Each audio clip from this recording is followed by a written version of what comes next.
तो मैं एक फ़ोल्डर क्रिएट करने जा रहा हूँ। फ़ोल्डर का नाम जेएस कैलकुलेटर होगा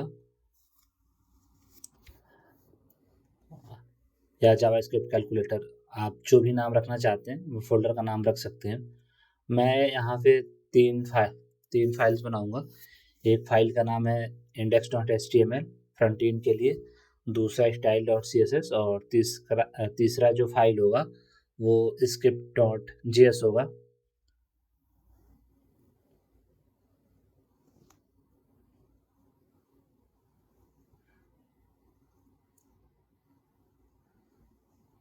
अब मैं index.html फाइल के अंदर फ्रंट एंड की कोडिंग करूँगा।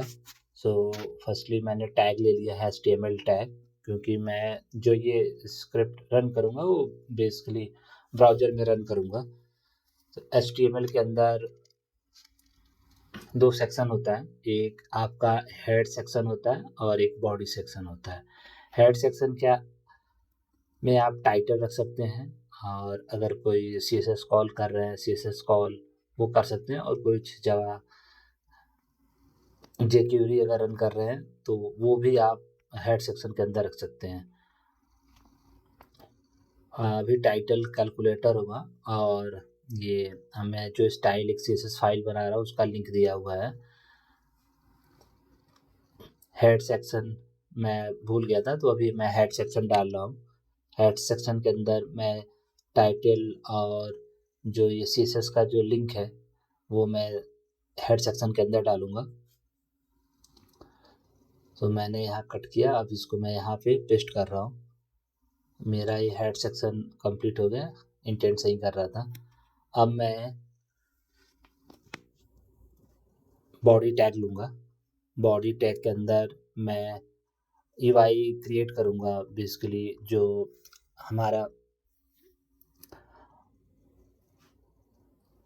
कैलकुलेटर होगा उसके लिए। अभी मैंने यहाँ पे H2 हेडिंग लिया हुआ है, उसका नाम मैं दे रहा हूँ जेएस कैलकुलेटर।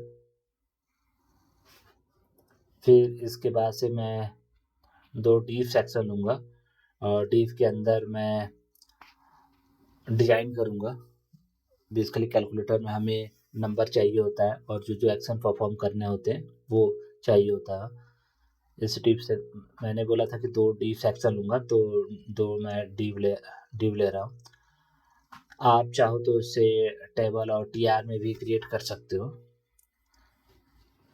फिर बेसिकली आप जब देखते हो कि आप 3, 2 या 5 कोई भी नंबर आप क्लिक करते हो, तो बेसिकली एक वो बटन के तरह से होता है। तो हम भी क्या कर रहे हैं कि उसी तरह से कुछ डिजाइन कर रहे हैं, और उस पे क्या होता है कि ऑन क्लिक इवेंट हम यूज करेंगे। ऑन क्लिक इवेंट में हम बेसिकली उसकी इवेंट पे हम फंक्शन कॉल करेंगे, जावास्क्रिप्ट फंक्शन कॉल करेंगे। इनपुट डिफाइन करें, इनपुट में बेसिकली जो भी वैल्यूज़ हम अगर 3, 2, 4 दे रहे हैं तो इनपुट जो उस पे होगा इनपुट में वो डिस्प्ले होगा। ये आईडी या जो क्लासेज हैं वो हम जो CSS फाइल है उसके अंदर हम असाइन करेंगे। ऑन क्लिक बेसिकली हम यहाँ पे अपेंड मेथड भी यूज करेंगे, और जो अगर क्लियर करना होता है, जैसे आप सी लिखते हो, सी बटन होता है उस पर क्लिक करते हो और आप देखते हो कि ब्राउजर में या आपका कैलकुलेटर होता है वो क्लियर कर देता है, तो उसके लिए हमने ये डिस्प्ले जो है क्लियर मेथड यूज किया हुआ है। अब इसके नीचे हम जो और हमारे बटन होंगे उसके लिए हम UI क्रिएट करेंगे। तो 1 बाय 1 हम वही चीज़ लिख रहे हैं, button on click equals to append value. ये भी एक फंक्शन है जो हम जावास्क्रिप्ट में कॉल करेंगे। अब यहाँ पे हम UI के हिसाब से वैल्यूज दे देंगे, तो यहाँ पे 7 देंगे। फिर हम बटन क्लोज कर देंगे। सेम हम ऐसे ही 8, 9 के लिए क्रिएट करेंगे, और फिर उसके बाद से हमें जैसे एक्शन परफॉर्म करने हैं, प्लस के एक्शन, माइनस के एक्शन, वो भी हम बटन में देंगे। अब यहाँ पे मैं क्या कर रहा हूँ, मैंने कॉपी कर लिया, अब 8, 9 वैल्यूज दे रहा हूँ, क्योंकि अगर वैल्यू सेम रहेगी तो वहाँ पे जो यूआई में होगा वही दिखेगा। यहाँ पे जो है 7, 8, 9 ये भी मैं अभी चेंज करूँगा इसको 8 और 9। बी आर इसके लिए क्या है कि लाइन ब्रेक के लिए हम बी आर यूज करते हैं। अगर हमने सी एस एस में अगर बी आर के लिए दे रखा होगा तो बी आर यूज करने की ज़रूरत नहीं है, लेकिन अभी फ़िलहाल के लिए हम बी आर अभी दे रहे हैं। फिर हम वैसे ही और बटन्स के लिए और वैल्यूज़ के लिए हम बटन क्रिएट कर रहे हैं। अब यहाँ पे हम एडिट करेंगे अपेंड वैल्यूज़, क्योंकि सेम ही वैल्यूज़ नहीं रख सकते, तो 4, 5 और 6 फिर इस साइड में भी हम एडिट करेंगे।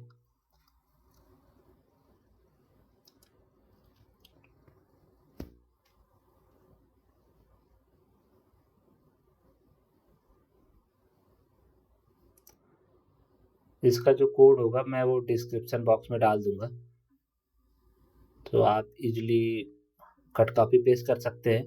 लेकिन मेरा यही सुझाव रहेगा कि आप मैन्युअली इसको लिखो, ठीक है, रन करो, अगर बग है तो फिक्स करो, तो आपको क्या होगा कि उससे ज़्यादा मोर क्लियरिटी होगी instead of just cut and paste. उससे क्या होगा कि आप चीज़ें सीख नहीं पाओगे। तो अगर आपको चीज़ें सीखनी हो तो आप मैन्युअली लिखो कोड, वो ज़्यादा बेनिफिशियल है instead of cut copy paste. Cut copy paste आप तब करो जब आप एक्सपर्टाइज हो जाओ, तब आप करो। अगर आप बिगनर लेवल पे हो और चीज़ें सीख रहे हो तो उससे अच्छा है कि आप क्या करो, चीज़ें खुद से लिखो और खुद से रन करो, डिबग करो, बार बार चला के देखो, तो आपको क्या होगा कि बहुत ज़्यादा क्लैरिटी मिलेगी और इन फ्यूचर अगर आपको ऐसे इश्यूज आते हैं तो आपको डिबग करने में भी आसानी होगा।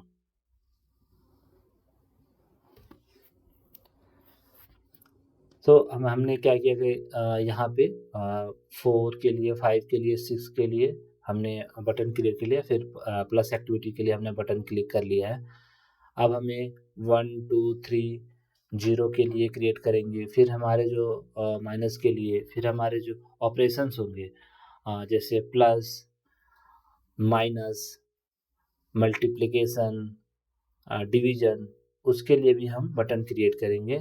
और फाइनली हम एक और मेथड यूज करेंगे कैलकुलेट मेथड, वो हम बेसिकली इक्वल टू पे यूज करेंगे। जैसे आपने 4 मल्टीप्लाइड बाई 3, सो आपका रिजल्ट 12 आना चाहिए, वो कैलकुलेट मेथड के थ्रू ही कैलकुलेट होगा। फिर हम अपेंड वैल्यूज, जैसे यहाँ पे 1 दे दिया, फिर हम 2, 3 देंगे। एक बार हमारा जब UI कंप्लीट हो जाएगा, फिर हम इसमें CSS यूज करेंगे, क्योंकि ये बहुत ज़्यादा रफ होता है अगर आप केवल बिना CSS का यूज करते। हम CSS क्या है कि आप इनलाइन CSS लिख सकते हो, लेकिन मेरा रिकमेंडेशन है कि इंस्टेड ऑफ इनलाइन CSS आप एक अलग स्टाइल CSS फाइल बनाइए, style.css के नाम से, या जो भी आप नाम देना चाहते हो उस नाम से एक फाइल बनाइए CSS के लिए, और उसमें आप क्या करो कि CSS लिखो। तो आपको क्या है कि बार बार कोड में जाने से चेंजेस अच्छा है कि आप जाओ वहीं पे अपने वाले फाइल में, और वहाँ पे इजीली आप जाके क्या कर सकते हो, आप अपडेट कर सकते हो। इसका फ़ायदा ये भी होता है कि आप जब कोड प्रोडक्शन पे डालते हो तो आपको मेन कोड लॉजिक में नहीं चेंजेस करना पड़ता है। आपको क्या होता है कि आपका जो सेपरेट फाइल होता है स्टाइल के लिए, वहाँ पे आप जाके इजीली चेंजेस कर सकते हो। तो उससे क्या होगा कि आपका जो पहले एग्जिस्टिंग कोड है उसमें आपको कोई चेंजेस करने की ज़रूरत नहीं है। आप सिंपली style.css या जो भी आपने CSS के नाम से फाइल बना रखी है, आप उसको इजीली चेंज कर सकते हो। तो हमने यहाँ पे 1, 2, 3 और माइनस के लिए, सब्ट्रैक्शन के लिए हमने बटन क्रिएट कर लिया। आप देख रहे हो यहाँ पे मैंने कैलकुलेट यूज किया हुआ है इक्वल्स टू पे, ये एक दूसरा बेसिकली मेथड है। तो हमने यहाँ पे बेसिकली 3 मेथड यूज किए हुए हैं। एक हमारा है डिस्प्ले क्लियर, और दूसरा जो है हमारा फंक्शन जो है अपेंड वैल्यू, और तीसरा जो है कैलकुलेट का यूज किया हुआ है। अब से ये हमने जैसे ये मैं बता रहा था कि अरिथमेटिक ऑपरेशंस जो है आपको जैसे मल्टीप्लिकेशन, डिवीजन और प्लस और माइनस हमने ऑलरेडी यूज कर ही रखा है। तो बेसिकली ये बेसिक एक तरह का कैलकुलेटर बना रहा हूँ। एक साइंटिफिक कैलकुलेटर होता है, उसमें और बहुत सारे और ऑपरेशन होते हैं, जैसे स्क्वायर रूट निकालना, क्यूब निकालना, परसेंटेज निकालना, और भी बहुत सारी फंक्शनैलिटीज़ होती हैं। तो वो वाला नहीं है, अभी सिंपल कैलकुलेटर हम क्रिएट कर रहे हैं, उसके लिए भी हम क्रिएट कर सकते हैं।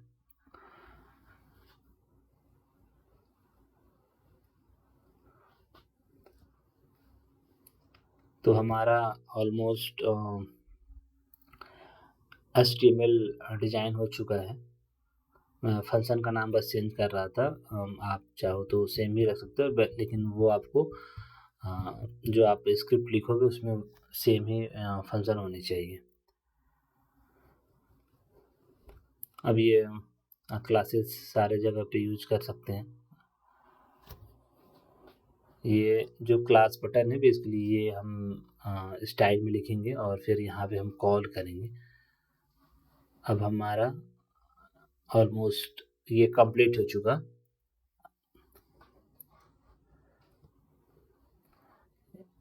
एक बार और ऊपर से देख लेते कुछ छूटा तो नहीं। ठीक है, मैं अभी इसको रन कर रहा हूँ वेब ब्राउज़र में। फर्स्ट टाइम थोड़ा टाइम लेता है।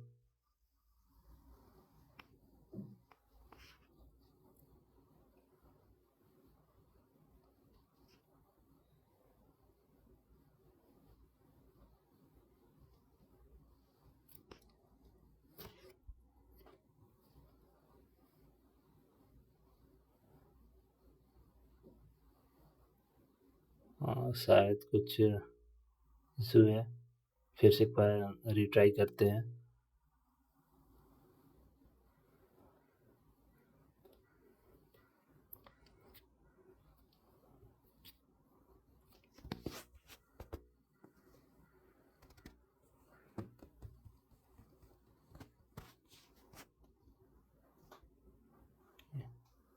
रन तो हो रहा है लेकिन ब्राउज़र शो नहीं हो रहा है।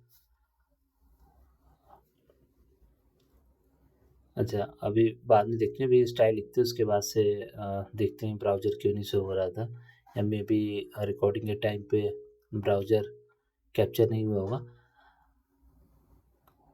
चलो, ये style dot C S S है। सो हमने बॉडी के लिए यूज कर रखा है font family Arial sans serif. आप दूसरा फॉन्ट फैमिली यूज करना चाहते हो तो आप यूज कर सकते हो। डिस्प्ले फ्लैक्स यूज कर रखा है और मार्जिन हमने 0 दे रखा है। अलाइनमेंट मतलब सेंटर पर रखा हुआ है और बैकग्राउंड का कलर आप देख सकते हो। आप जो चाहो आप दे सकते हो, ये आप पे डिपेंड करता है, बट आप मिनिमल और अच्छा कलर रखो कि यूज़र को ज़्यादा आंखों पे चुभन ना हो और इजली उसको समझ में आ जाए, उसको इजी हो देखने में। हमने हेडिंग क्रिएट किया था तो हेडिंग के लिए टेक्स्ट अलाइनमेंट सेंटर दे रखा है। अभी हम दूसरा बटन के लिए, बटन होवर के लिए, बटन ग्रिड के लिए और डिस्प्ले के लिए यूज करेंगे। डिस्प्ले ये जो हमारा इनपुट बॉक्स है उसके लिए हमने दे रखा है, विड्थ 100% दे रखा है और अलाइनमेंट हमारा राइट के साइड में है। Margin, bottom, padding, border radius क्या है और बॉर्डर का कौन सा कलर है और ये बॉक्स साइजिंग क्या है, ये सारी चीज़ हमने दे रखी है इनपुट के लिए बेसिकली। फिर हम बटन ग्रिड का देखेंगे और बटन का देखेंगे, बटन ग्रिड। तो इसमें हमने डिस्प्ले ग्रिड दे रखा है, ग्रिड टेम्पलेट कॉलम रिपीट हो रहा है और गैप हम क्या है कि 10 पिक्सल का गैप दे रखा है। ये बटन से दूसरे बटन में कितना गैप होगा वो हमने गैप दे रखा है। अब हम बटन के लिए यूज करेंगे, सीसेस लिखेंगे। बेसिकली बटन हमारा जैसे 1 2 3 4 5 अर्थमेटिक ऑपरेशन जो भी थे ऑन क्लिक इवेंट के लिए, उसके लिए हम CSS यहाँ पे लिखेंगे।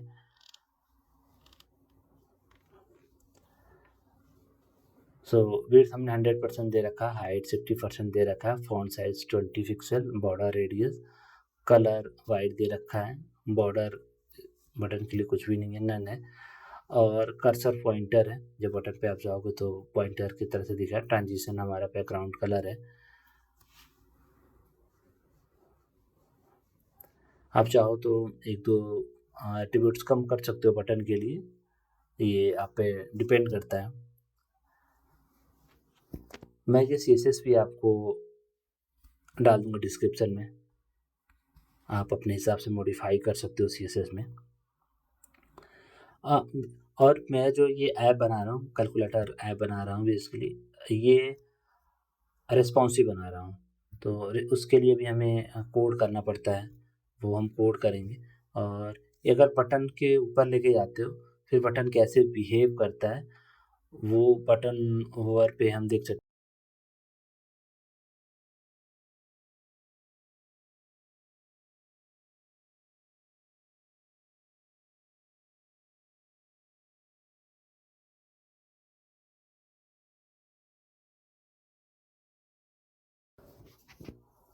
अभी हम रेस्पॉन्सिव वेब पेज के लिए CSS लिख रहे हैं।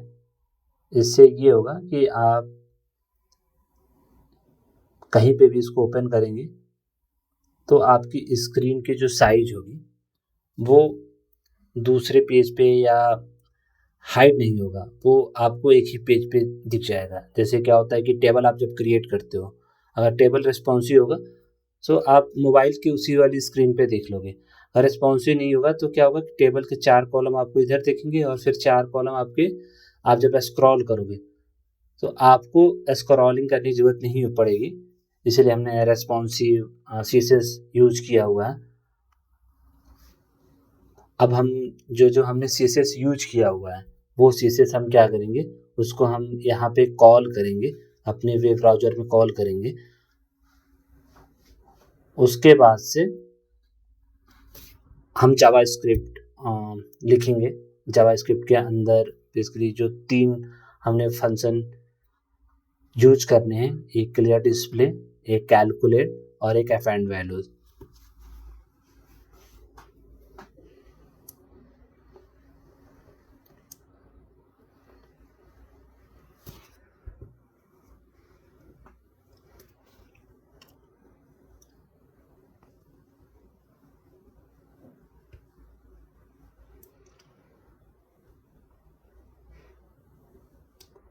एक फंक्शन जो हमारा छूट गया था, फंक्शन नहीं सॉरी, CSS डॉट कैलकुलेटर, उसके लिए हमने ये CSS यूज किया हुआ है।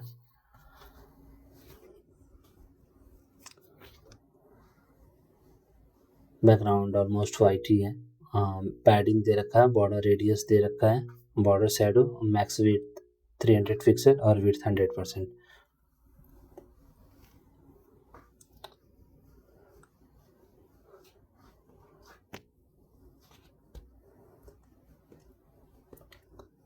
अब जो CSS है वो हम यहाँ पे कॉल करेंगे, div क्लास इक्वल्स टू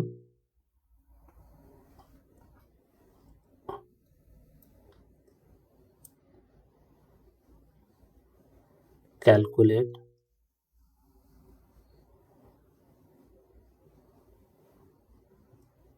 यहाँ पे क्लास बटन, जो जितने बटन सेक्शन है सब में हम बटन जो क्लास हमने बना रखा है वो हम यूज करेंगे। बटन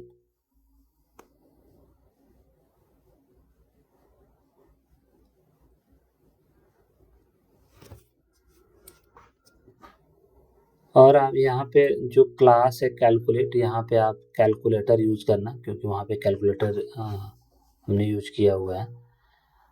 यहाँ पे tip class button grid use करेंगे।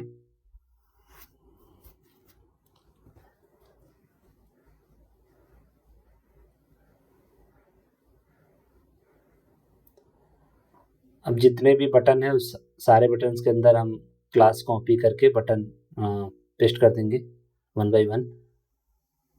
7 8 9 4 5 प्लस 1 2 3 माइनस 0 इक्वल्स टू जितने भी सारे बटन हैं सबके अंदर हम क्लास बटन यूज करेंगे।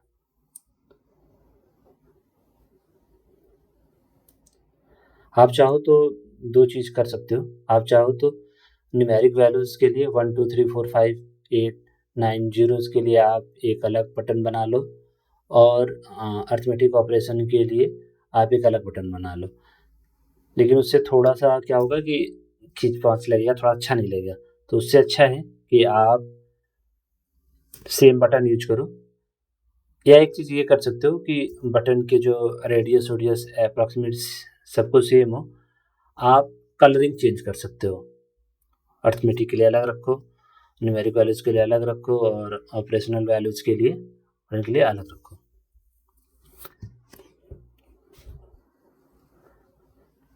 लेकिन मोर जितना ही आप कोशिश करो कि सिंपल हो, और सिंपल बेस्ट होता है यूआई के लिए।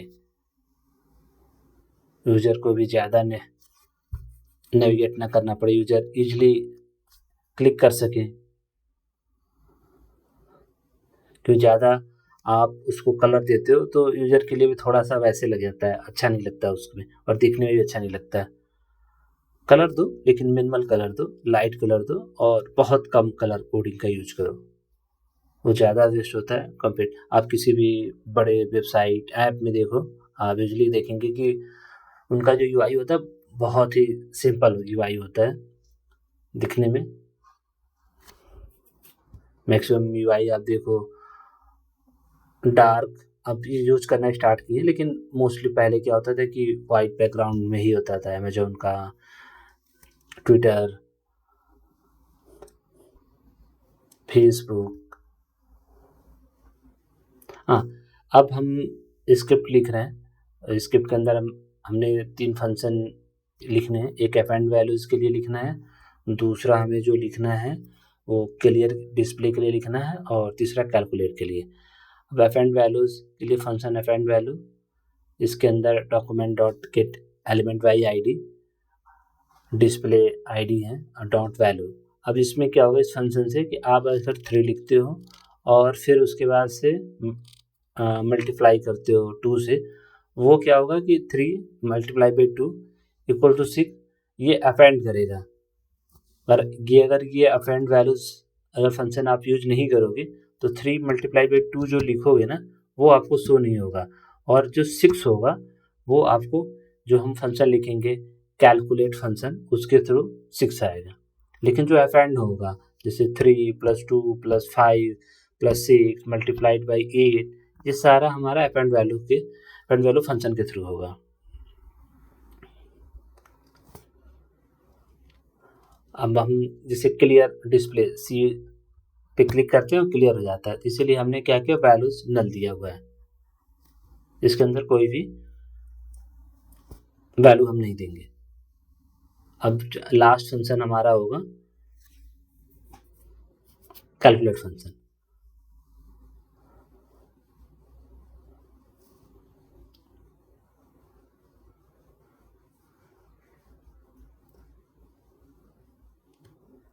कैलकुलेट फंक्शन के अंदर हम क्या करेंगे, पहले हम रिजल्ट जो वेरिएबल होगा, कांस्टेंट रिजल्ट वेरिएबल हम इसलिए यूज कर रहे हैं, कांस्टेंट इसलिए यूज कर रहे हैं कि हम इस पे फिर दूसरी वैल्यूज नहीं पुट करेंगे। कांस्टेंट का काम ये होता है, ये रीअसाइन नहीं होगा।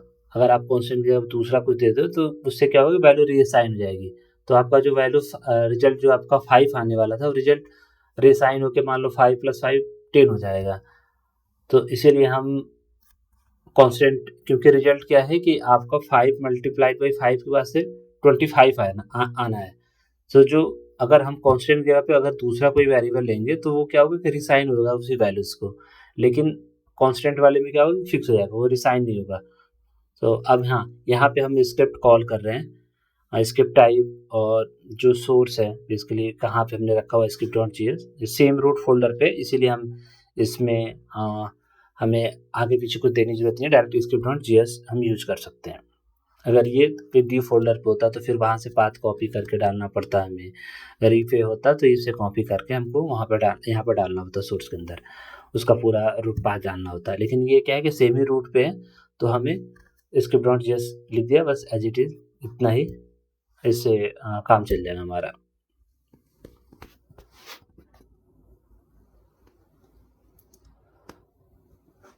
हाँ, यहाँ पे जो टाइप जावास्क्रिप्ट लिखा हुआ है इसके कारण ये पेज सही से रन नहीं हो रहा था और ना रिजल्ट हमें मिल रहा था। तो हमने वो टाइप डॉट जावास्क्रिप्ट था वो हमने रिमूव कर दिया। अब हम दोबारा इसको फाइल को रन करेंगे और फाइनल हम यूआई देखेंगे और उस पर एक्शन परफॉर्म करके देखेंगे कि हमारा जो कैलकुलेटर है सही में, अब हमारा कैलकुलेटर बन के रेडी है। अब अभी हम यहाँ पे 7 मान लो हम प्लस एक्शन परफॉर्म करते हैं और इक्वल टू करेंगे 11, 7 4 11 सही है। फिर हमने सी से क्लियर कर दिया, क्लियर फंक्शन में हमारा काम कर रहा है, अपेंड फंक्शन और कैलकुलेट फंक्शन भी काम कर रहा है। हम माइनस एक्टिविटीज़ हमने परफॉर्म की। अब हम मल्टीप्लिकेशन चेक कर रहे हैं, 200 मल्टीप्लिकेशन चाहिए। अब हम डिवीजन परफॉर्म कर रहे हैं, डिवीजन भी सही है। अब ये बेसिकली क्या है कि हमारा रेस्पॉन्सिव कैलकुलेटर है, क्योंकि हमने CSS में रेस्पॉन्सिव यूज़ किया था। तो अगर इसको हम छोटे स्क्रीन पे करते हैं, बड़े स्क्रीन पे करते हैं, कहीं पे भी करते हैं, कैलकुलेटर जो है आपको दिखेगा मेन स्क्रीन पे। ये नहीं होगा कि आपका जो इनपुट बॉक्स है ये लेफ्ट साइड चला जाए, राइट साइड चला जाए, ऐसा नहीं है। Thank you for watching my videos, please like subscribe.